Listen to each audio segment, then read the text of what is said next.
As the first light of dawn caresses the ancient stones of a forgotten time, a story unfolds. A tale of civilizations deeply woven into the fabric of our construct. These were people who didn't just inhabit the earth. They conversed with the sky clock, danced with the rhythm of the seasons, and understood the silent language of nature through the standing stones that punctuate our landscapes. In the serenity of Neolithic sites where the earth meets the sky, our ancestors erected not just stones, but intricate celestial compasses. These megalithic structures, like the enigmatic circle of Stonehenge, were their tools to predict and celebrate the solar events that governed the very essence of our existence. This narrative is a journey back to a time when knowledge was not confined to books or theories, but was lived and breathed in the harmony of existence.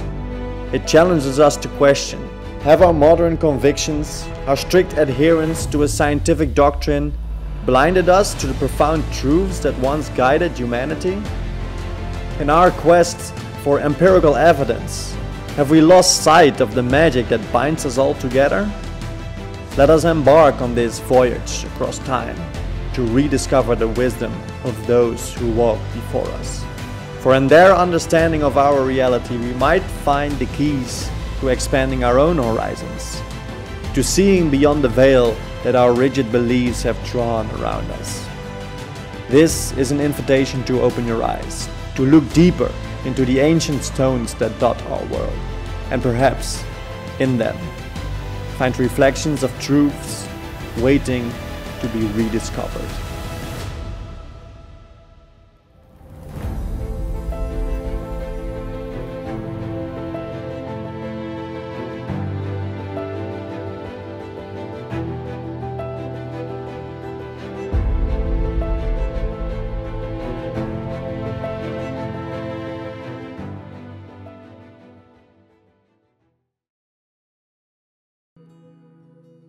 So this is the little map that I meant, so it makes it much more interesting. And then there's over here Silbury. This is like the big thing we went to, that we just passed around. And Silbury I saw from the road, so I'm gonna go there now.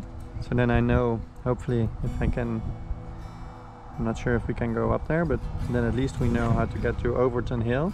And then from Overton Hill, if that's possible to see something there, we can walk like this, and we can make a little, and we can walk past Silbury back to the car.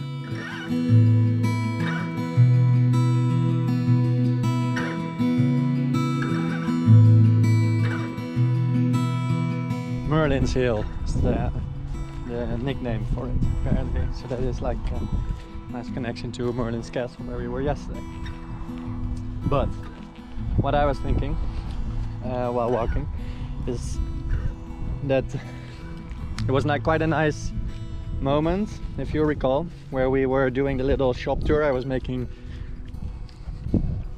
videos of how nice these shops were in Glastonbury, and in one of them we overheard the sales lady talking with the client. It was the South African shop actually, and they were talking about Michael Tellinger. He's a South African guy and he did some alternative archaeological research there, and basically he also finds all kinds of stone circles there, like patterns in that area that he's researching.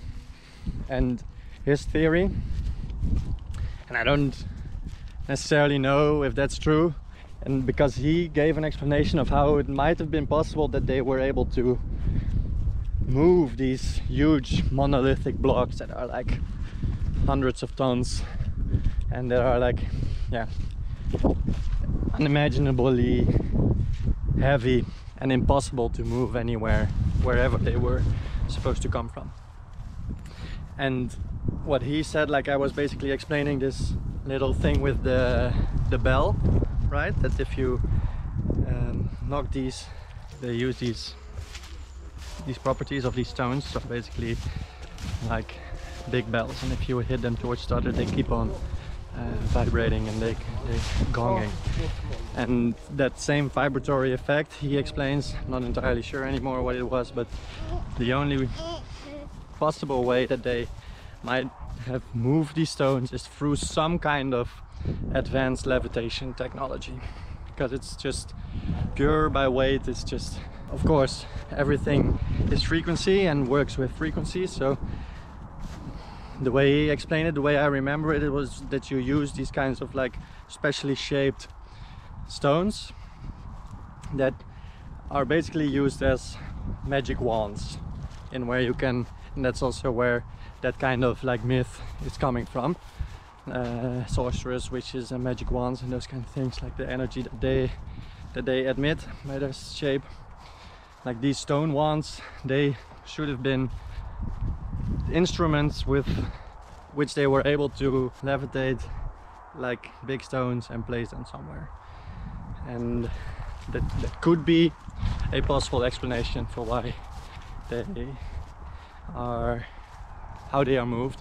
But I think I remember this information, it came from Gaia, and Gaia Net is very clearly Gaia TV. It's very clearly controlled opposition, so there's all kinds of bullshit narratives being presented from there, and all the misinformation and dilution, confusion of all the spiritual non-new age nonsense. But to say about Michael Tellinger, I just think he's just continuing that information without really having researched it himself as thoroughly as Jason. So I don't think he's in on it, but yeah, there's just, you need to be really careful with discerning on this information. So I'm also just treating it as a nice story. But hey, as my mom always said, a good story doesn't have to be true. It's just a good story, has value in itself already.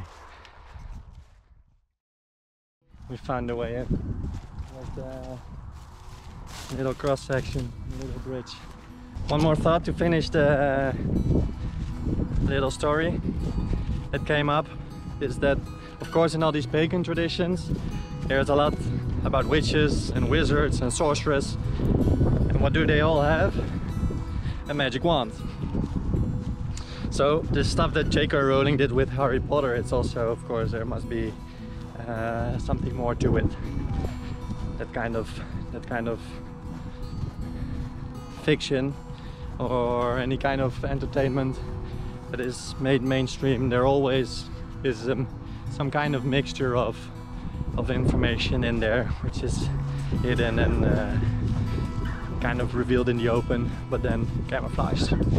And I'm quite sure that there must be something possible with words, word frequency of the sounds that you have with words, and then working together with a certain frequency of a special material that can have some kind of effect, transmutative effect on other material, basically alchemy. And that kind of alchemic information and knowledge must have been the way that they were also able to levitate big heavy objects. So that's my working hypothesis. Definitely not complete, it's not anything but very credible for most people, but hey, it's something. Merlin's Hill, here we come. This is gonna be a bit tricky though. Look at that, all the marshlands. I think we're gonna have to go bare feet. Good. Okay, so this thing is extremely dirty.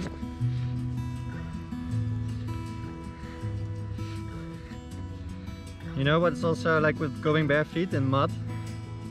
It's extremely grounding, good for connecting with nature through all the energy lines, internal energy lines in your body that are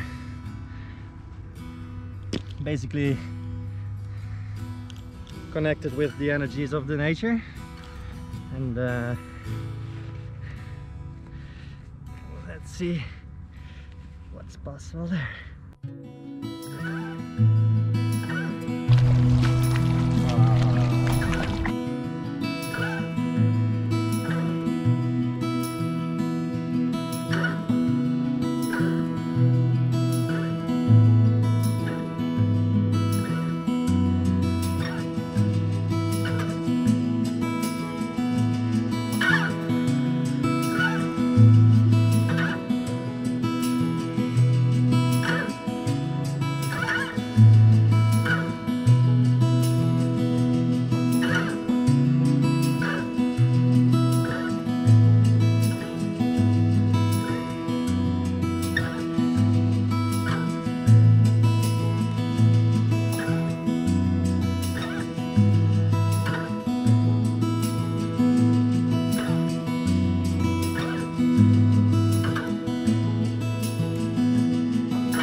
Quite climb.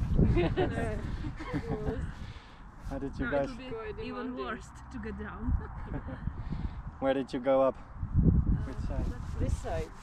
There's no entrance. There's no real path, right? No, No. we don't Not think. real one. Not from this side. And there's also water around there. Yes, we've seen it. That's why we went around and climbed here. Oh, it's dry. You have a dry. Yeah, it's Okay. I wish I knew that. 'Cause it's. How did you? Yeah. Oh, yeah. But with the nettles, it's really. Oh, yeah. So it's not that deep because we thought you would have to swim. It's like this. I see. Okay. Oh wow, there's people made a little fire. Fire maybe. Nice. It's a portal or something. Exactly. So Nice. enjoy. Thank you very Okay, much. bye. You too. Bye. Okay. Of course. As always. Yeah. See, from there it actually looks dry. And this was also a way better point to enter than the Nettles. But hey, we have some pain, eh? That's important. A little bit of suffering makes it all more worth it, more worth the while. So this is the Silbury Hill where we are right now, which is as old as the Great Pyramid of Egypt. This is the road that we hear in the background. And then if we would follow that road, we should be able to see where the other thing is. So this is the road. And the road following there should be all the way, but you cannot really see. Yeah, so it also shows here that you have this little hill over there. It's really difficult with one hand. So that's the one that you see here, and so the stones must be behind. See them because it's also on top. It's a bit higher, so it's all the way there. Let's just take the car, go past there, and then we go to Stonehenge after that. So this will be circle number 2, and then we'll go after that circle number 3. The finale of the day, of the week. Let's go down. So walking down is going way easier than I expected, because this is just because of this super tall grass. Wherever you place your feet, you're immediately creating a little bit of a step for yourself. It's super easy to do, which is nice. I need to get back to the little fence where it was easy to climb, because this is all too high. Okay, ciao.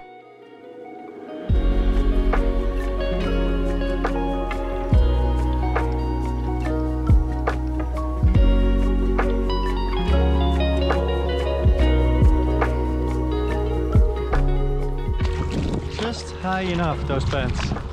My shoes are still here, luckily. and the cold water actually paralyzes the pain of the nettles quite well, so all works out.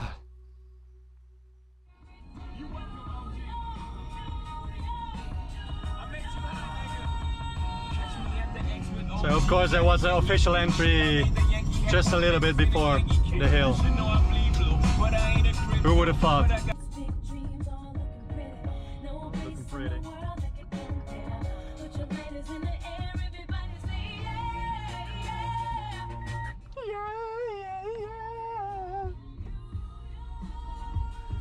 Hoppa!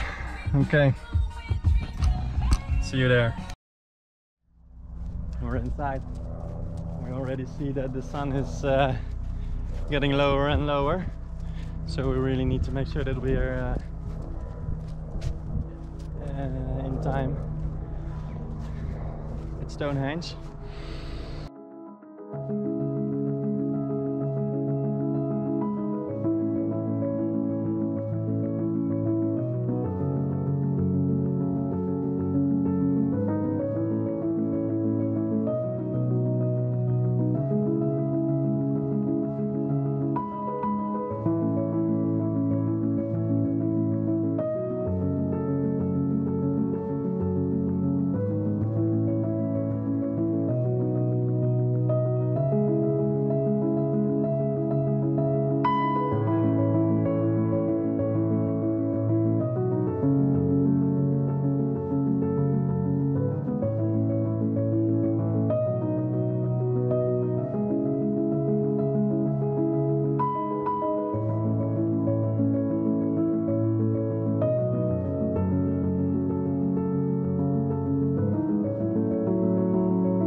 So there's one more thing that I also read in the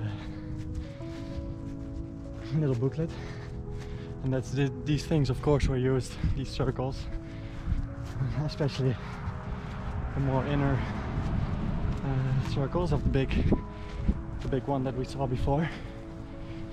That was really, of course, the center point of such an energy circulating device. That's of course where all the energies kind of spiral inwards, and where you will create the most conduciveness for the life force energy that's manipulated through the whole device. So that's where you want to do your sacred rituals and really get in touch with other worldly entities, other energetic forms. And that's of course what these things were used for, to have closer connection with those other layers of our world, like the metaphysical, the astral, the etheric realm, and all the entities and things that are living there. I saw this lady doing a little meditation against this rock. I'll do the same while I finish my story. See, like how this, where it's super small diameter when it's actually, oh man. Okay, so what I was saying, in such a zone, like the center point of the energy manipulation machine, which this is, like a huge one, that's where the layer is the thinnest between the physical and the ethereal realm, because you create like the point where it all comes together. Like you can kind of see it as the singularity point of a nucleus, of like a torus field. And if you would create like a kind of Fibonacci spiral going inwards, that would be the center point, and that's where you will have like the closest communication between what's above and what's below. So that's where you will be able, if you would do your kinds of rituals over there, you would have the highest potential for effective communication and mystical experiences, or whatever that they are trying to do. Probably some kind of ritual to get them more prosperous with harvest and to deal with hardship and things within their circles. I think I just channeled something here. Let's now take this one, because this was brilliant. I think I actually had the same kind of thing where I created like my little layer with the, like my little connection point with the etheric realm where energy or information is able to enter. And I just got this this little bit of this insight that came to me. But yeah, so that's basically what they did. They, to summarize, use the energetic subtle lines of the earth. They put these big resonating stones in sacred geometric shapes that can work with that energy and manipulate it and vibrate it and in that way amplify it. And then because of that manipulation in that shape, you create energy, an energy field, and in the center of those energy fields, that's where you should do your rituals in order to have the communication with the etheric realm, with the paranormal.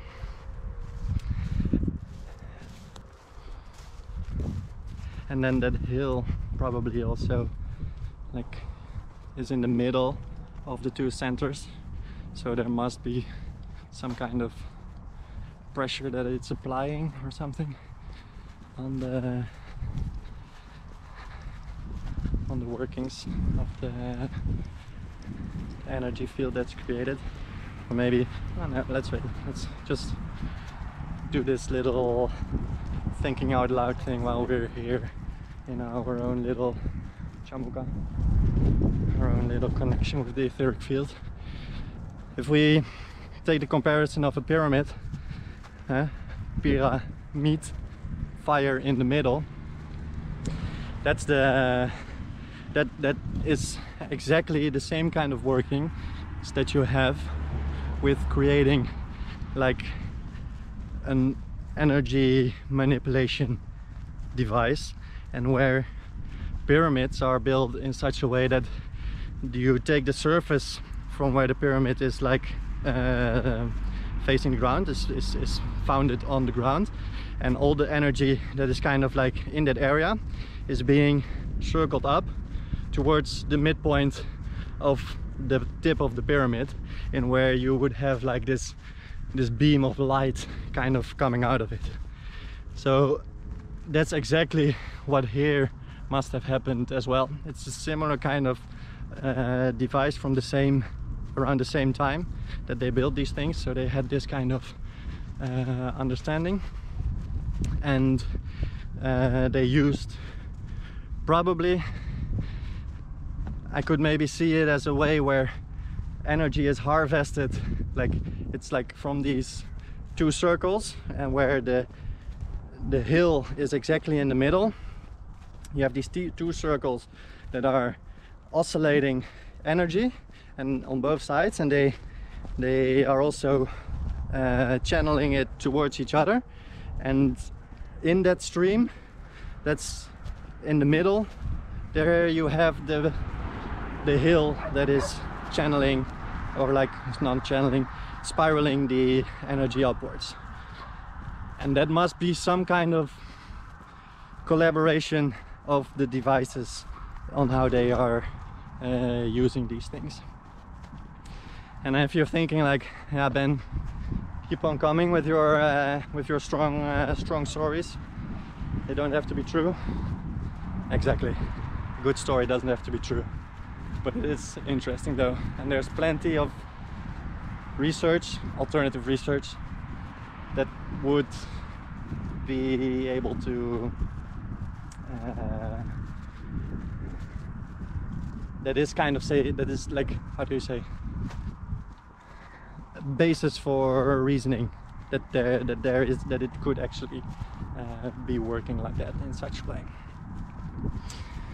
Okay, I think that's it. The sun is here behind the clouds, so not much to it anymore. But I think we figured out Avebury. Silbury Hill. Got this sorted. Another mystery revealed. On to the next and last one. Let's enjoy the sunset in Stonehenge. See you there. So we made it, but we're in a jam. We're not the only one that had this idea. And the sun is absolutely gorgeous. And we have the moon over there. Check it.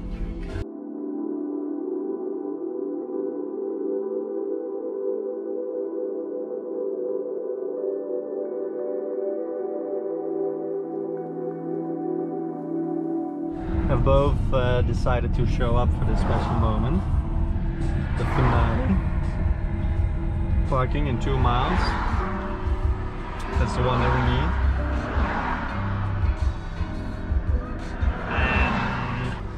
And it's still quite a long time before that, so actually the sun is completely gone. I think we would have at least 30 more minutes. So let's just enjoy it already. It's a pretty landscape.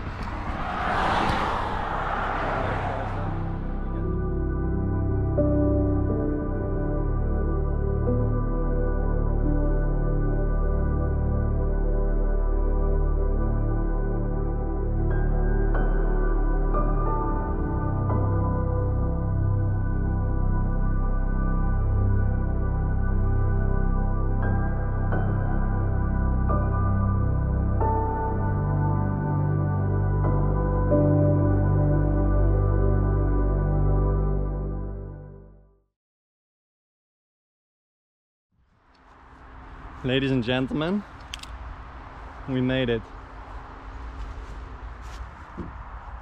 Seems like it's a bit hot. And I actually think we can actually make it.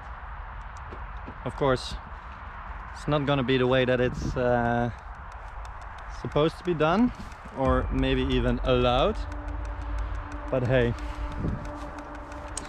they say you only live once. I'm not too sure about that, to be honest.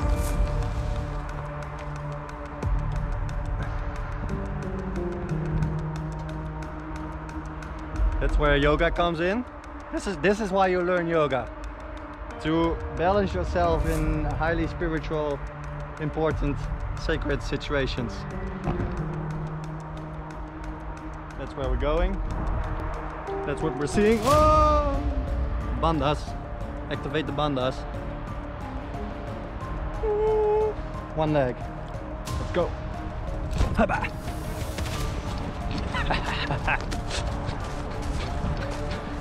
Probably will get a fine, but hey, it's probably just as expensive as the private tour inside.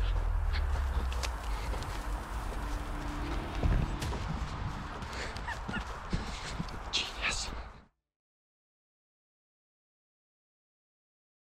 And it's probably more interested towards the sunset with my face on it. Just a little shooting. Ciao. You're living in quite a beautiful area, aren't you? Hmm? Oh. Miss Luna. Mr. Solace.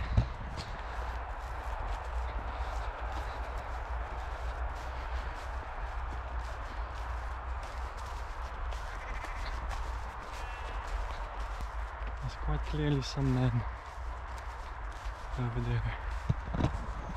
You see?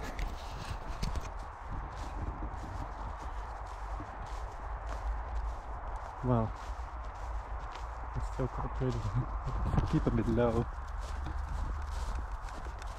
Or maybe not gonna see that.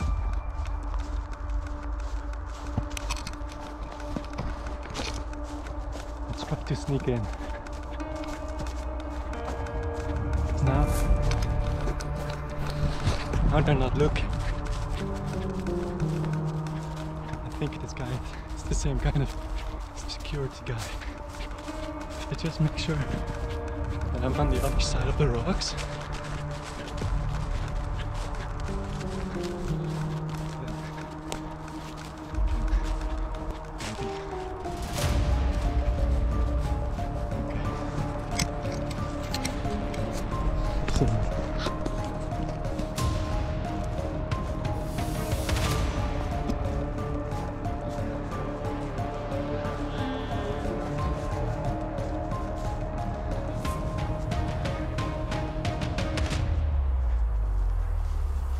Yes.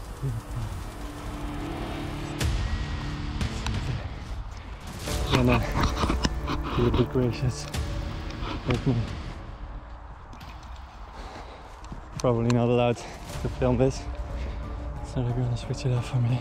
Am I allowed to be here? Yes, it's a permitted pass, absolutely free. You can just walk there. That's good. Okay. Just leave it. So I can, if I go there, then it's okay. Or If you go on the permitted, All is down there. in the fence. yeah. But the police travel up here and they And will arrest you Okay. Because it's trespassing. because of trespassing. Ah, okay. I could have figured, but Yeah. I'm okay. Please leave it this spot. Yeah, I will. I'll do. Yeah, just over there. Okay. Thank you.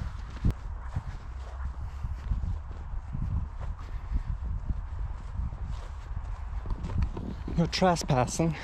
We're trespassing. Well, I will get arrested, they said.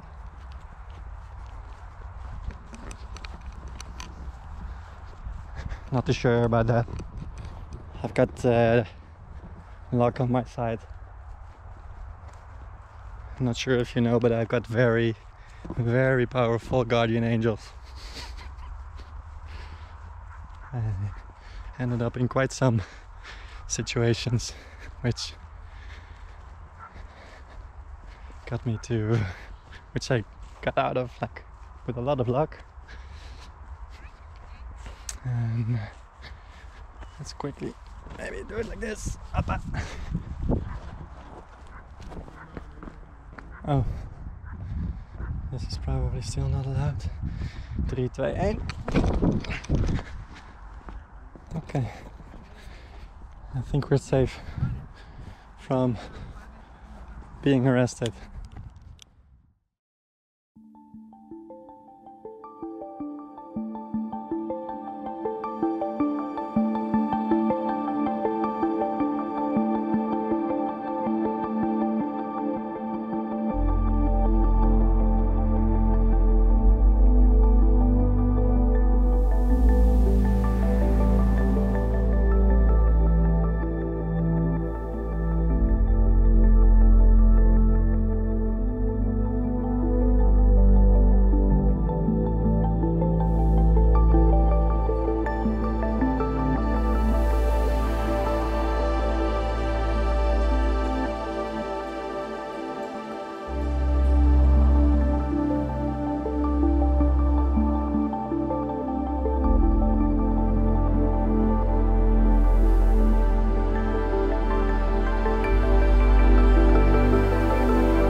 Probably put this sign all the way there.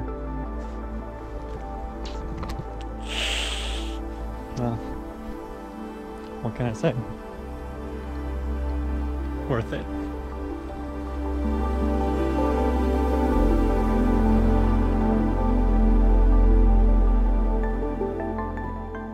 It's getting cold. Let's get back to the car. Let's go home, eat, pack our shit,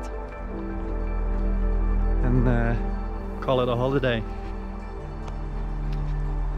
But man, what a holiday it was.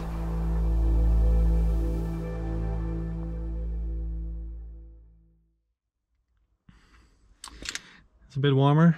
It's very much worth it. Nice little final adventure. And really beautiful sight, like the best possible day with such a clear sky, the sun and the moon. I was unfortunately not able to get it in one shot on the with the GoPro, but I was able to enjoy it myself at least. I don't know necessarily. I think it's because of the place and the beautiful, the powerful moments of both the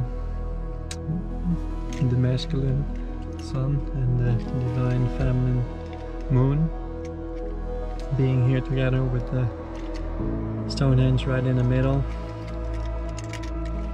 creating its own little energy vortex. Currently I have the same kind of headache that I had when I woke up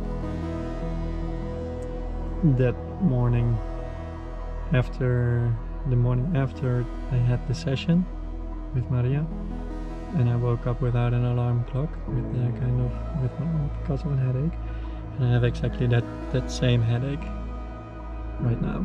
So that probably tells you something, tells me something at least. It doesn't have to tell you anything.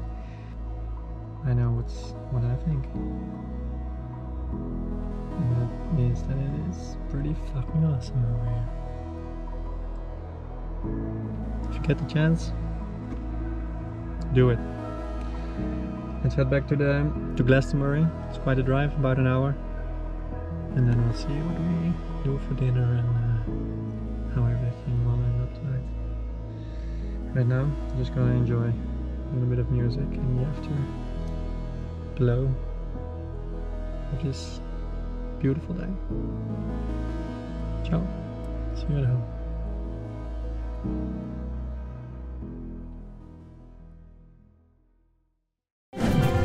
Join the Yours to Source emo course today, subscribe to my mailing list, and ensure you never miss a step on this journey of spiritual growth. Your path to aligning with Source and discovering how it wants to express itself through you begins here.